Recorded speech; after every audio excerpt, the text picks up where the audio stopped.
পরে হেলিকপ্টার আসছে, হেলিকপ্টারে তখন আমরা হেলিকপ্টারের পাশে ছিলাম, হেলিকপ্টারে নিতে পারিনি, তখন আবার অবস্থা খুব বাজে অবস্থা হয়ে গেছে, মুখ টুক দিয়ে ফ্যানে টানে বের হয়ে গেছে।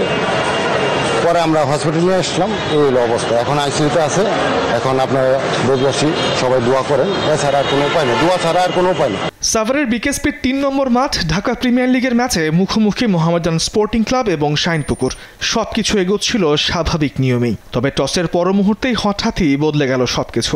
মাঠেই অসুস্থ হয়ে পড়েন মোহামেডান অধিনায়ক তামিম ইকবাল। তামিমকে সাভারের কেপিজে স্পেশালাইজড হাসপাতালে হৃদরোগ বিভাগের লাইফ সাপোর্টে রাখা হয়। তার হার্টে পরানো হয়েছে রিংও। এছাড়াও তামিমের অসুস্থতার খবরে চট্টগ্রাম থেকে ঢাকার উদ্দেশ্যে রওনা হয়েছেন তার পরিবারের সদস্যরাও। এর আগে মোহামেডান স্পোর্টিং ক্লাবের কর্মকর্তা তরিকুল ইসলাম জানিয়েছিলেন, টসের পরপরই বুকে ব্যথা অনুভব করেন তামিম। বিকেএসপির মেডিকেল সেন্টারে তাৎক্ষণিক প্রাথমিক চিকিৎসা দেওয়া হয় তামিমকে। তবে অবস্থার উন্নতি না হওয়ায় তাকে দ্রুতই সাভারের কেপিজে স্পেশালাইজড হাসপাতালে নেওয়া হয়। সেখানে হার্টের ইসিজি করার পর সামান্য সমস্যাও ধরা পড়ে।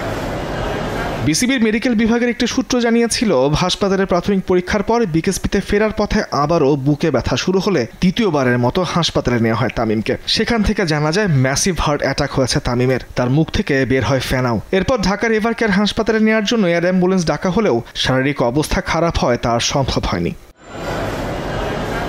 বিভিন্ন গণমাধ্যমের সূত্রে জানা গেছে, বর্তমানে তামিমকে কেপিজে হাসপাতালের আইসিইউতে চিকিৎসা দেওয়া হচ্ছে। বিসিবির প্রধান চিকিৎসক দেবাশিস চৌধুরী জানিয়েছেন, তামিমের শারীরিক অবস্থা কিছুটা গুরুতর। অবস্থার উন্নতি হলে তাকে ঢাকায় নিয়ে আসা হবে। এদিকে দুপুর 12টা থেকে বিসিবির বোর্ড সভা হওয়ার কথা থাকলেও তামিমের অসুস্থতার কারণে তা স্থগিত করা হয়। তামিমকে দেখতে সাভারের হাসপাতালে পৌঁছাচ্ছেন বিসিবির সকল কর্মকর্তারা। তামিমুর রহমান, স্পোর্টস ডেস্ক, দেশ টিভি।